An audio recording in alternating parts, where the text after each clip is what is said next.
Now, from News Channel 9, a special presentation.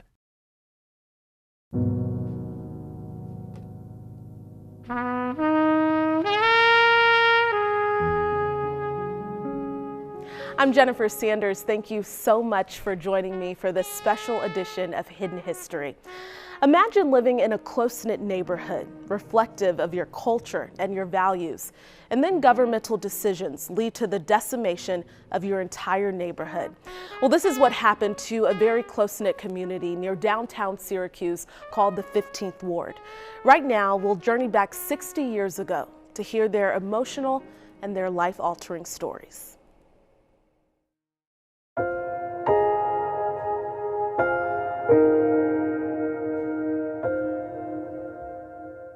Years ago, they called the districts, now they call them wards.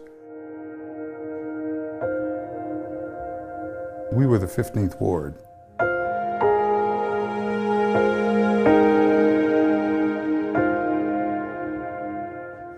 I lived at 751 Harrison Street.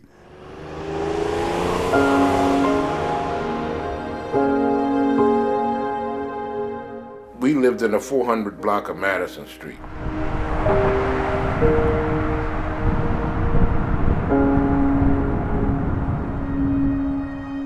We were on Adams Street for most of my life, 418 Adams Street.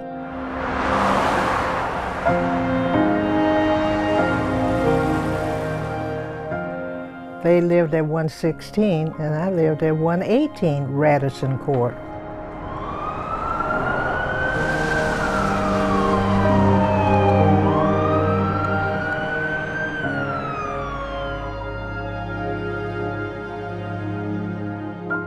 They are the sons and the daughters of what used to be the 15th Ward.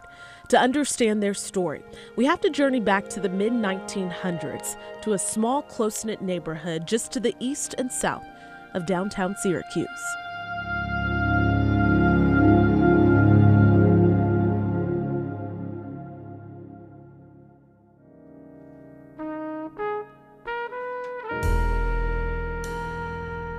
When we were kids, we didn't really leave the ward that much. We didn't go north. We went east up to Thornton Park. That's about as far as we got. But we didn't move out of our neighborhood that much. That's probably why we were so close. Junie Dunham was there since the 1930s. But before him, during the century from the mid-1800s to the 1950s, the 15th Ward had a very different makeup. 15th Ward was very small, comprised of mostly Jews and blacks, affectionately called Jewtown, the old 15th Ward. Blacks really didn't start moving into Syracuse until the 30s. I was born in '34. Blacks after the Second World War migrated to Syracuse from the south, 47, 48, 49. Marion Irvin came from South Carolina. They were, hard-working people who came up for a better life. They didn't want to work on the farm because it wasn't enough work for everybody anyway. So they came up for a better opportunity. As the Jewish population started to move out, the 15th Ward became home to Syracuse's black population. Oh, that looks like Liz Breland. Wait a minute. Yeah, I know. I don't have my glasses on. That is Liz Breland. Creating that proverbial village for women like Liz Page and Carolyn Jackson. You could walk around any time of night in a place and, if anybody bothered you, you could run in somebody's house that you knew. That's right. But nobody bothered you. We're looking at what helped hold us together was the churches, was Dunbar. Huntington was over there at my age coming up.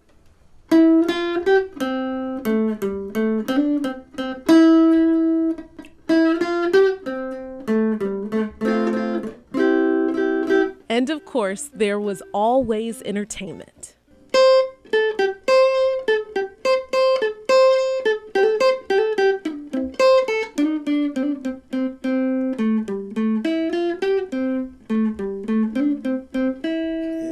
Legendary guitarist Bobby Green. And we stand on the street corners Couple guys, they have their group over there. We have our group over here. Guys on different corners in the same block. See who could sing the best to get the girls to come over to you.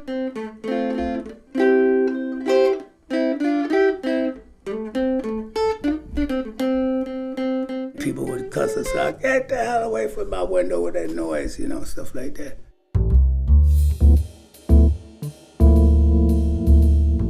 Many of those memories captured through the lens of Richard Breland. You had to hit the clicker up and down. He's best known today as Central New York's movie host, but at 11, Richard Breland was taking photos around his home in the 15th Ward. Where was this at? This is the house where we lived in for almost 26 years. Although to some the ward was known as the slums or the ghetto because of the aging housing, the life seen in Breland's photos was a good one. I wanted to take pictures at the time because it was fun to look at the pictures of people, and then I said I may not see them anymore. He could never have known just how prophetic those words would be.